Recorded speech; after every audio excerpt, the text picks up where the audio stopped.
Hello friends, welcome to our channel study PYQ and this is Satyam Parmar. आज का जो ये सेशन है इसमें देखेंगे हम रिसर्च एप्टीट्यूड के कुछ क्वेश्चंस जो कि पूछे गए थे आपके UPSC का जो एग्ज़ाम हुआ था उसमें जो प्रश्न पूछे गए थे उनको हम इसमें डिस्कस कर रहे थे, जिसका कि हमने फर्स्ट पार्ट कर लिया है। अगर अभी तक आपने वो पार्ट नहीं देखा है तो आप उसको देख सकते हैं। ये इसका सेकेंड पार्ट है। और अगर अभी तक आपने चैनल को सब्सक्राइब नहीं किया है तो आप चैनल को भी सब्सक्राइब कर लें। और आपको एप्लीकेशन डाउनलोड करनी है या फिर ऐप डाउनलोड करना है तो आप GS by Diwakar sir play store से जा करके डाउनलोड कर सकते हैं, जिसमें कि आपको paper first and paper second दोनों के बैचेस एंड उससे संबंधित वीडियोज एंड PDF सभी मिल जाएंगे। तो अभी तक आपने वो डाउनलोड नहीं किया है तो आप उसको डाउनलोड भी कर लीजिए तथा उससे लॉगिन भी कर लीजिए। चलिए शुरू करते हैं आज का सेशन। ये जो क्वेश्चंस हैं आपके, इनके आंसर साथ में इसलिए रखे गए हैं क्योंकि क्वेश्चन ये एक है, उसका आंसर भी एक ही होता है, लेकिन जो डिटेल जो एक्सप्लेनेशन दी गई होती है इसमें हम इसलिए साथ में रखते हैं क्योंकि एक क्वेश्चन के साथ में आपके 2 से 3 करीब 4 क्वेश्चन भी तैयार हो जाते हैं तथा अच्छे से क्लियर भी हो जाता है। ठीक है, चलिए शुरू करते हैं। शोध की किस विधि में कारण एवं प्रभाव संबंध स्थापित किया जाता है? तो कौन सी विधि है जिसमें कि कारण एवं प्रभाव संबंध स्थापित किया जाता है? ऐतिहासिक विधि, दार्शनिक विधि या फिर सर्वेक्षण विधि या फिर प्रयोगात्मक विधि। तो आपका जो ऑप्शन सही हो जाएगा प्रयोगात्मक विधि है। इसमें क्या होता है, कारण एवं प्रभाव दोनों ही स्थापित होते हैं। डी ऑप्शन इसका सही हो जाएगा। चलिए देख लेते हैं इसकी एक्सप्लेनेशन। शोध की प्रयोगात्मक विधि के अंतर्गत कारण एवं प्रभाव संबंध स्थापित किया जाता है। प्रयोगात्मक शोध विधि एकल चर के नियम पर आधारित होती है। किस पर होती है ये? एकल चर के नियम पर आधारित होती है। प्रयोगात्मक शोध का आधार अंतर विधि मेथड ऑफ डिफरेंस है। इस विधि के अनुसार यदि दो परिस्थितियां सभी दृष्टियों में समान हैं तथा यदि किसी चर को एक परिस्थिति में जोड़ दिया जाए तथा दूसरी स्थिति में उसको नहीं जोड़ा जाए और यदि पहली परिस्थिति में कोई परिवर्तन दिखाई दे रहा है तो वो परिवर्तन उस चर को जोड़ने का कारण होगा। यानी कि उसमें क्या है, कोई परिवर्तन हो रहा है तो वो परिवर्तन किस लिए हो रहा है, क्योंकि उसमें कोई चर जोड़ा गया है इसीलिए उसमें परिवर्तन दिखाई दे रहा है। चलिए आगे बढ़ते हैं। निम्नलिखित में से कौन सा एक इलेक्ट्रॉनिक उपकरण में सोशल साइट नहीं है? सोशल साइट कौन सा नहीं है आपका? फेसबुक, इंस्टाग्राम, याहू या फिर ट्विटर। जो आपका याहू है ये सोशल साइट नहीं हो जाएगा, सी ऑप्शन इसका सही हो जाएगा। याहू क्या है? एक सर्च इंजन है, बाकी के सभी कैसे हैं? सोशल साइट हैं। चलिए आगे बढ़ेंगे। निम्न में से कौन सा शोध वर्तमान परिस्थितियों में सुधार पर केंद्रित है? कौन सा है आपका? प्रायोगिक शोध, मौलिक शोध, क्रियात्मक शोध या फिर सर्वेक्षण शोध। तो जो आपका क्रियात्मक शोध होता है वो क्या है? वर्तमान परिस्थितियों में सुधार पर केंद्रित है। ये सी ऑप्शन इसका सही हो जाएगा। देख लेते हैं क्रियात्मक शोध क्या होता है, सभी शोध के बारे में जान लेते हैं। क्रियात्मक शोध जो होता है आपका, इस प्रकार के अनुसंधान कार्यों में तात्कालिक, इमीडिएट व स्थानीय लोकल आकृति के प्रकृति की समस्याओं का समाधान वैज्ञानिक ढंग से खोजने का प्रयास करते हैं। ये किसका करते हैं?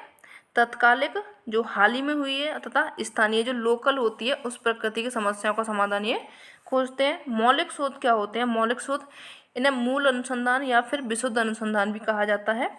इस प्रकार के अनुसंधान कार्यों में नवीन ज्ञान अर्थात नए सिद्धांतों का तथा नवीन तथ्यों का, नए जो फैक्ट्स आते हैं उनका तथा नवीन सत्यों का इनको प्रतिपादित किया जाता है। इसमें क्या होता है? नए सिद्धांत बनाए जाते हैं, नए तथ्य बनाए जाते हैं, जो नए सत्य होते हैं उनको इसमें प्रतिपादित किया जाता है। ये किसमें किया जाता है? मौलिक शोध में। प्रायोगिक शोध जो आता है आपका, इसमें क्या होता है? इस प्रकार के अनुसंधान कार्यों में प्रयोगात्मक विधि का प्रयोग किया जाता है। इसमें क्या किया जाता है? प्रयोगात्मक यानी प्रैक्टिकल किया जाता है। प्रयोगात्मक अनुसंधान वस्तुतः भावी फ्यूचर परिस्थिति का अनुमानिक अध्ययन करके क्या होगा इस प्रश्न का उत्तर देता है। इसमें क्या है कि प्रयोग किया जाता है, तो प्रयोग में ये पता लगाया जाता है कि जो आने वाली जो परिस्थितियां हैं फ्यूचर के बारे में वो अनुमान लगा लेते हैं प्रयोग करके ही। चलिए आगे बढ़ते हैं। नेक्स्ट जो शोध है आपका सर्वेक्षण शोध। इसमें क्या होता है? इसके अंतर्गत किसी घटना, समूह, परिस्थिति, विभिन्न पक्षों से संबंधित जो सूचनाएं होती हैं आंकिक रूप से संग्रहित की जाती हैं। उसमें क्या होती है? कोई घटना हो गई, समूह या फिर वहाँ की जो परिस्थिति है, विभिन्न जो पक्ष हैं जिनकी उनसे संबंधित सूचनाएं इकट्ठी की जाती हैं और उनका क्या किया जाता है? शोध किया जाता है, रिसर्च किया जाता है उनके बारे में। सांख्यिकी प्रविधियों द्वारा विश्लेषित की जाती हैं। किसके द्वारा? ये सांख्यिकी विधियों के द्वारा ये की जाती हैं। चलिए नेक्स्ट देखते हैं। शोध प्रतिवेदन में परिसीमन संबंधित होता है। किससे होता है? समस्या के अध्ययन में शोधकर्ता की सीमाओं से। या फिर शोध की समस्या के लिए सीमाओं के निर्धारण से, या फिर शोध समस्या के परिभाषीकरण से, या फिर उपरोक्त सभी से। जो शोध प्रतिवेदन में परिसीमन होता है वो होता है समस्या के अध्ययन में शोधकर्ता का सीमा। ये भी हो जाएगा, ए बी सी तीनों हो जाएंगे, यानी कि डी ऑप्शन इसका करेक्ट हो जाएगा, उपरोक्त सभी से होता है। चलिए आगे बढ़ेंगे।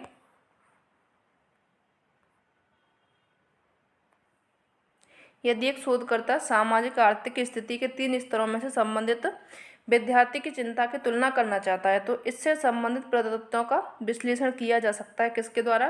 केवल टी परीक्षण के द्वारा, केवल अनोवा द्वारा, या फिर अनोवा के साथ टी परीक्षण द्वारा, या फिर अनोवा द्वारा। तो जो इसका परीक्षण किया जा सकता है केवल अनोवा के द्वारा, बी ऑप्शन इसका सही हो जाएगा। चलिए देखते हैं। यदि एक शोधकर्ता सामाजिक आर्थिक स्थिति के 3 स्तरों में संबंधित विद्यार्थी की चिंता व तुलना करना चाहता है तो इससे संबंधित जो प्रदत्त हैं उनके विश्लेषण केवल अनोवा विश्लेषण के द्वारा ही किया जा सकता है। जो अनोवा एनालिसिस चलता है आपका, उसके द्वारा ही इसका विश्लेषण किया जा सकता है। निम्नलिखित में विद्वानों में किसने वैज्ञानिक शोध में चिंतन फलक पैराडाइम शब्द का प्रयोग किया था? ये किसने किया था? तो ये किया था ऑगस्ट कॉम्टे ने, या फिर डी.एल. मॉर्गन ने, टी.एस. कुन ने, या फिर E.H. कार ने। तो जो आपका ये प्रयोग किया था पैराडाइम शिफ्ट का, ये किया था टी.एस. कोहन ने। इनका नाम कुन दिया हुआ है इसमें, लेकिन जो नाम ज़्यादातर आता है कोहन आता है। ठीक है, देख लेते हैं इसके बारे में भी। सुप्रसिद्ध विद्वान है टी.एस. कोहन ने वैज्ञानिक शोध में चिंतन फलक पैराडाइम शब्द का प्रयोग किया था। विज्ञान एवं शोध में चिंतन फलक, प्रतिमान सिद्धांत या फिर विचार आधार एक भिन्न समूह है जिसमें सिद्धांतों, शोध विधियों एवं पोस्टुलेट्स और किसी क्षेत्र में वैध योगदान के लिए मानक को शामिल करता है। ठीक है, चलिए आगे बढ़ते हैं। शोध के दौरान ऐसी परिकल्पना का चयन बेहतर होता है जो कि अंतरिम हो, निश्चित हो, जांची हुई हो, या फिर सर्वमान्य हो। तो जो परिकल्पना कैसी हो? अंतरिम हो। ए ऑप्शन इसका सही हो जाएगा। शोध के दौरान ऐसी परिकल्पना का चयन बेहतर होता है जो कि अंतरिम होती है। शोध परिकल्पना 2 प्रकार की होती है। 2 प्रकार की कौन कौन सी होती है? दिशात्मक, अदिशात्मक। दिशात्मक में क्या होता है? इस परिकल्पना में किसी एक दिशा की ओर इंगित करती है, जबकि अदिशात्मक में परिकल्पना में ऐसा नहीं होता है, कोई एक दिशा इंगित नहीं होती है। और एक दिशात्मक में जो होती है वो एक दिशा की ओर में इंगित होती है। पेडागोगी जुड़ा हुआ है, किससे जुड़ा हुआ है? प्रयोगशाला से, व्यायामशाला से, पुस्तकालय से, या फिर पठन पाठन से। तो ये जुड़ा हुआ है आपका पठन पाठन से, शिक्षण कांड से आपका प्रयोगशाला जो पेडागोगी जुड़ा हुआ है। शिक्षण कार्य, पठन पाठन की क्रिया का विधिवत अध्ययन शिक्षा शास्त्र या फिर शिक्षण शास्त्र पेडागोजी कहलाता है। इसमें अध्यापन की शैली या फिर नीतियों का अध्ययन किया जाता है। अतः स्पष्ट है कि जो पेडागोगी है पठन पाठन या फिर शिक्षण कार्य से संबंधित है। चलिए आगे बढ़ेंगे। आईसीटी में सी का महत्व क्या है? आईसीटी में सी का महत्व कौन नहीं जानता होगा? जो सी का महत्व हो जाएगा उसमें संचार हो जाएगा। ठीक है, सी फॉर संचार हो जाएगा। सी का तात्पर्य संचार होता है। ध्यातव्य कि आईसीटी का विस्तृत रूप सूचना और संचार प्रौद्योगिकी है। चलिए आगे बढ़ते हैं।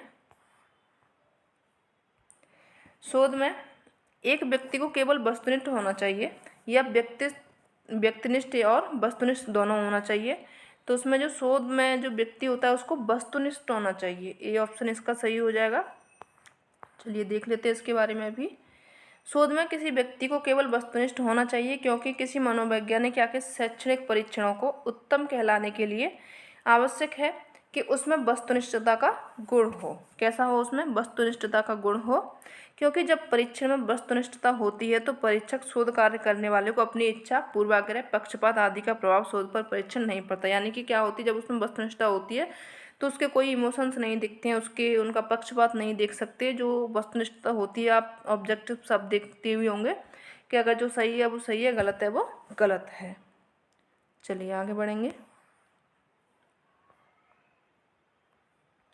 किसी शोध संस्था द्वारा यह घोषणा की गई कि वह विश्व का सबसे बड़ा चुंबक 5000 टन वजनी बना रहा था। किसके द्वारा किसने ये किया था घोषणा?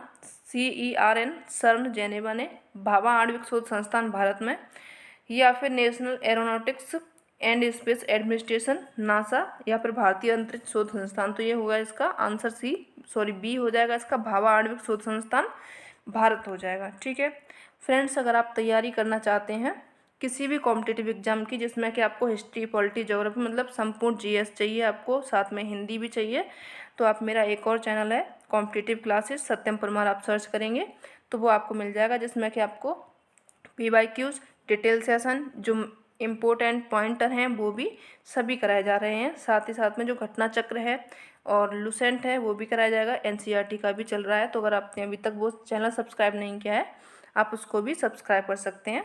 चलिए और आगे देखते हैं। निम्नलिखित में से कौन एक केंद्रीय प्रवृत्ति का माप नहीं है? कौन है? मध्यमान, बहुलक, मध्यांक, प्रामाणिक विचलन।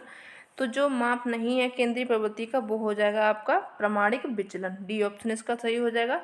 प्रामाणिक विचलन विचलनशीलता की माप है, जबकि केंद्रीय प्रवृत्ति की माप के अंतर्गत में आता है आपका मध्यमान, मध्यांक एवं बहुलक आता है। ठीक है, चलिए आगे बढ़ते हैं।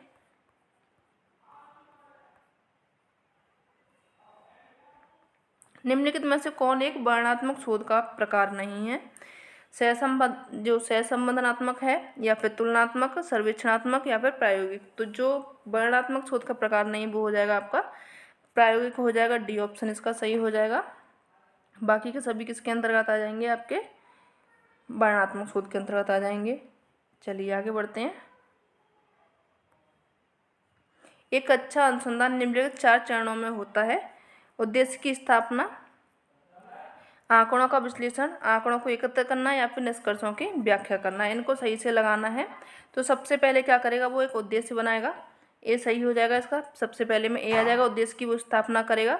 उसके बाद में वो आंकड़ों को एकत्र करेगा, कहीं से वो अपने आंकड़े ढूंढ के लाएगा जिनको कि वो इकट्ठा करेगा। आंकड़ों इकट्ठा करने के बाद फिर उनका वो विश्लेषण करेगा, उनको वो देखेगा कि वो सही है नहीं है, इनमें कोई गलती है। उसके बाद में बी आ जाएगा। उसके बाद में आपको निष्कर्षों की वो व्याख्या करेगा, जो उसके निष्कर्ष निकले गए हैं उसकी व्याख्या करेगा। तो एंड में आ जाएगा आपका डी। इस हिसाब से सही हो जाएगा सी ऑप्शन, ACBD हो जाएगा। चलिए देखते हैं। ये हो जाएगा आपका उद्देश्य की स्थापना करेगा, स्थापना के बाद में आंकड़ों को एकत्रित करेगा, उसके बाद में आंकड़ों का विश्लेषण करेगा, उसके बाद में वो निष्कर्षों की व्याख्या करेगा। ठीक है, चलिए आगे बढ़ेंगे। वैज्ञानिक शोध के पास किसी परिघटना के कारण बताने का अंतिम लक्ष्य किसके माध्यम से होता है? अंतिम लक्ष्य क्या होता है? गोपनीय नियम, या फिर अद्वितीयता का नियम, या फिर अंतःप्रज्ञा का नियम, या फिर सामान्यीकरण का नियम। तो ये होता है आपका सामान्यीकरण का नियम। डी ऑप्शन इसका सही हो जाएगा। चलिए देख लेते हैं इसकी एक्सप्लेनेशन।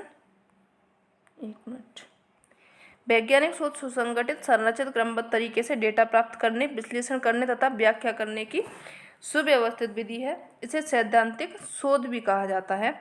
वैज्ञानिक शोध का मुख्य उद्देश्य जो होता है सिद्धांतों, नियमों, नवीन तथ्यों की खोज करना होता है तथा उसे सामाजिक जीवन में स्थापित करने का प्रयास होता है। वैज्ञानिक शोध किसी परिघटना का कारण बताने का अंतिम लक्ष्य होता है सामान्यीकरण के नियम के माध्यम से होता है। इस हिसाब से आपका जो ऑप्शन सही हो जाएगा डी हो जाएगा। चलिए आगे बढ़ते हैं। इतिहास संबंधी शोध में जो शोध है आपका डिस्कोर्स एनालिसिस किससे संबंधित है? ये आपका हॉब्सन से, कार से, स्किनर से, या फिर फुको से। तो ये संबंधित है आपका फुकोल्ट से। ठीक है, डी ऑप्शन इसका सही हो जाएगा। डिस्कोर्स विश्लेषण फुको से संबंधित है। फुको द्वारा परिभाषित ये किया गया था, जिसका अर्थ होता है ज्ञान का गठन।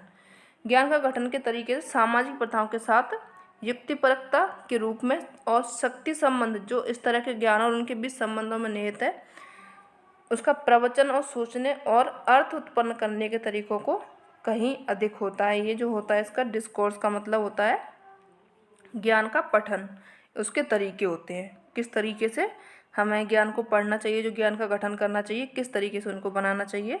ये सब किस में आता है आपका डिस्कोर्स विश्लेषण में, जो कि दिया था फूको ने। ठीक है, तो आज के सेशन में सिर्फ इतना ही। सेशन कैसा लगा ज़रूर बताएं। अगर अच्छा लगा हो तो अपने फ्रेंड्स तक इसको शेयर करें एंड सेशन को लाइक कर लें, चैनल को सब्सक्राइब कर लें। मिलते हैं नेक्स्ट सेशन में, तब तक के लिए धन्यवाद।